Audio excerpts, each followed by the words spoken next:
Everyone watches movies and shows for different reasons. Maybe it's because you learn more about yourself through the characters, you love to dive deep into a story that passes the time instantly, or you may simply love it. I personally watch film and TV for a combination of those reasons. However, every now and then, there is something I watch that completely changes my perspective and values of life. And Steins is the most recent example.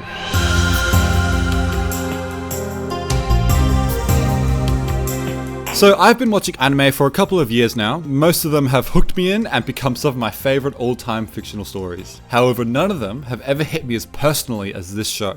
I'm going to go a little out of my comfort zone by revealing events that happened in my own life, as I think it explains why I have grown to love and appreciate this show more and more, and how it's helped me look towards a brighter future.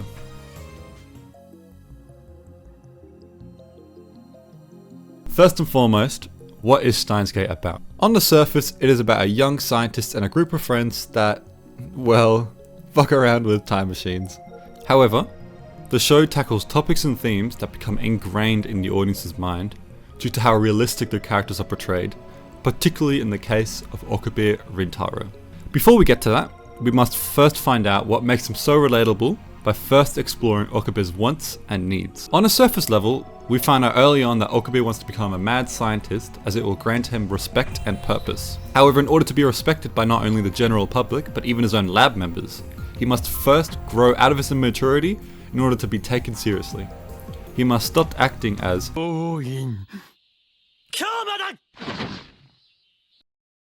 However, as time passes and circumstances change, we learn why Okabe uses this facade. For the first few episodes of the show, I'm not gonna lie, I saw Okabe as a delusional and out there person who becomes Hworin Kyoma to fulfill his ego. It becomes obvious that Kurisu's initial reactions to him are the same. But through the lab's camaraderie, the audience recognizes that this facade lifts the energy and lightheartedness of everyone's friendship. Moments like this not only creates a stronger bond for Okabe and his members, it makes the viewers feel like part of the crew. We as an audience almost live through Kurisu's experiences, as she has experienced this lab for the first time just like us. We realize that Okabe wants to become a scientist because he wants to fit into a community. However, that creates a new need, which is for Okabe to reveal how he really feels about the lab members. This is where Kurisu really shines as a character.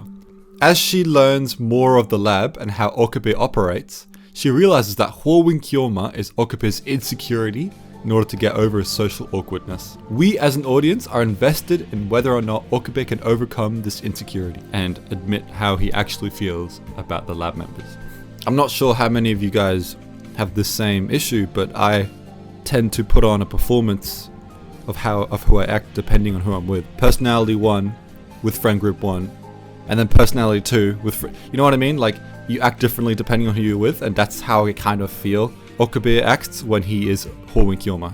So Okabe not revealing his true emotions to his lab members leads to his regret later down the story when bad shit happens. It starts a spiral of emotions that carry on for years, simply because he would rather impersonate Hworin Kyoma than reveal his true emotions. But before that could happen, episode 12 rolls around and Mayuri dies. Yeah, this is where my binge started. The show was incredibly engaging by this point, as I felt invested in the characters and was intrigued by the time leaping device. However, after that episode, I watched the rest of the show, was sad that it was over, but then discovered there was a whole other show to watch, watched all of that, and then even watched the movie after that, all within 3 days. 3 days! And I still wanted more, it was so good. Okabe attempting to save Mayuri over and over and over again was so incredibly heartbreaking. He's fallen down a trap that many of us do as well, something he'd realized much sooner if he had just talked to Kurisu. The definition of insanity is doing the same thing over and over and expecting different results. People don't find happiness by repeating the same mistakes, a lesson Okabe had to learn the hard way. All he wants to do is find a path to Steins Gate. Or in other words, he's trying his absolute hardest to find a world where he belongs, a world where he is happy. He repeatedly makes mistakes, yet refuses to express his struggles to even his closest friends. This is unfortunately very common today, and one of the reasons that makes Okabe seem so real.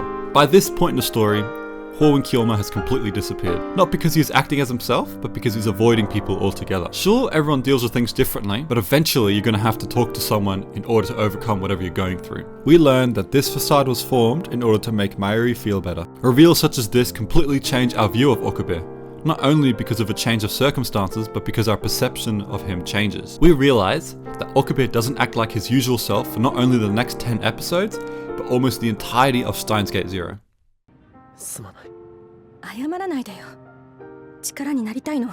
In this moment, Okabe doesn't hide his emotions by acting as Hwowin. He finally reveals his true emotions to Kurisu. I'm gonna be honest, a lot of people in my life may not realize how important they are to me, just because I've never told them. In the same way, I may not know that someone has the same feelings towards me. Society acknowledges this issue, but everyone seemingly kind of plays it off as a joke. This isn't just an issue with boys as well. Girls have this problem as well. Granted, they're definitely better at showing emotion than we are. But, I mean, Kurisu has the same problem, and she also has a facade. She's just a lot worse at hiding it. I think it's fascinating how writers are able to change their characters, not only by how they react to situation, but by simply changing our perspective. When re-watching the show, certain scenes may become more depressing due to the information that's revealed later in the story. This is why movies like Shutter Island are so re-watchable, as audiences witness how scenes really play out from the perspective of other characters rather than just the protagonist. Later in the story, when Okabe sacrifices Kurisu for Mayuri, he spirals into a depressive state in Steins Gate Zero.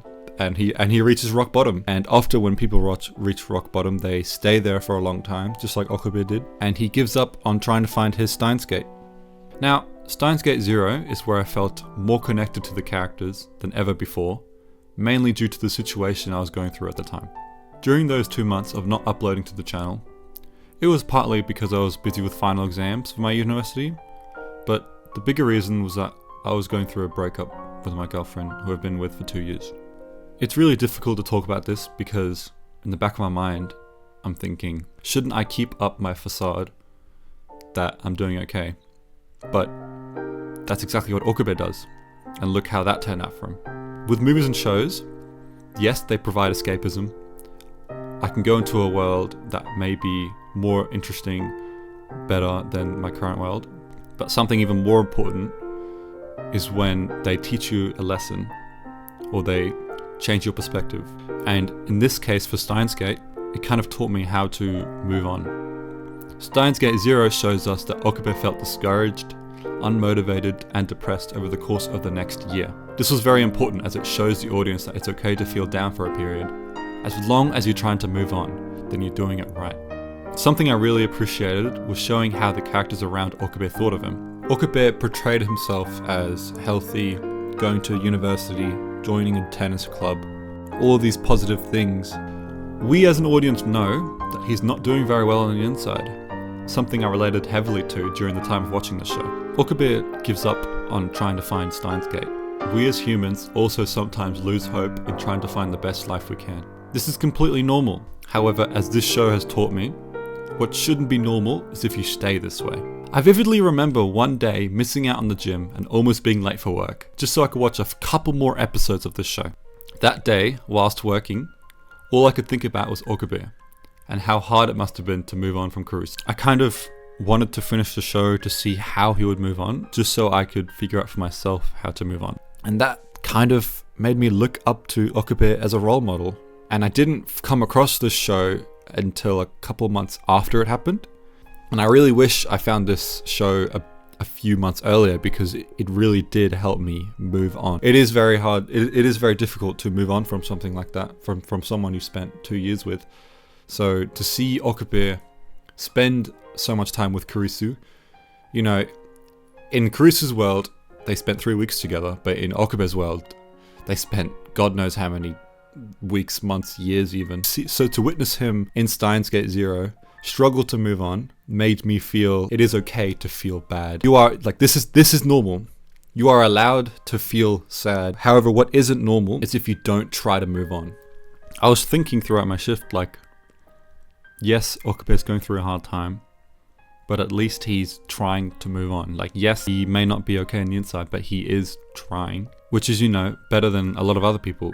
When Okabe finds out about Amadeus and is confronted with Kurisu again, it's like the world around him is trying to make him not move on. It's a subtle way of saying you can keep trying, but it's not going to be easy. Like the world is going to come back at you and try and make it more difficult for you to move on. But then what? Does he stay miserable? Does he try to move on? No, he's given an opportunity to fix his wrongdoings and takes it. He is now challenged with a task even harder and unbreakable than the last. He needs to find the Steins Gate timeline. Now this is my favorite part of the whole show, which is when Okabe refuses to back down, when he is willing to time leap 3,000 times in order to reach his Steins Gate, to get to what he believes is the best life he can live.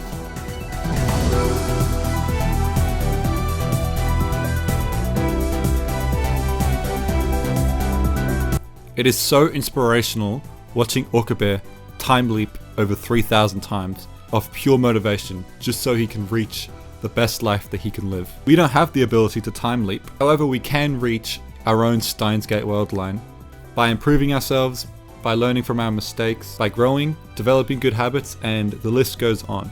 We have the ability to find our own Steins Gate. Okabe is rewarded for finding his own Steins Gate, and you will be too if you put in the effort. My favorite thing about TV and movies is when you really learn something from them.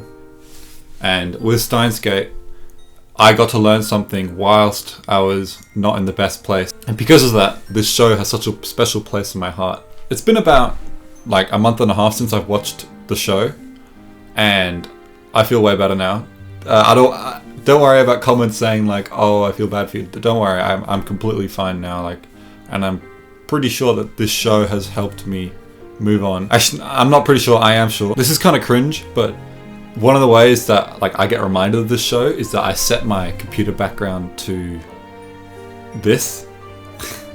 So yeah, I hope you guys enjoyed it. This was a very different experience for me because I normally have my face in these videos, so I kind of underestimated how much effort it took to make a video without my face in it, because like now I have to like search for all these clips and then put it in. Like it was fun, but it's also a lot more effort. So let me know what you guys prefer. If you prefer the face, like with my face in the video along with clips, or if you just prefer the clips. Let me know how you guys think about the show as well.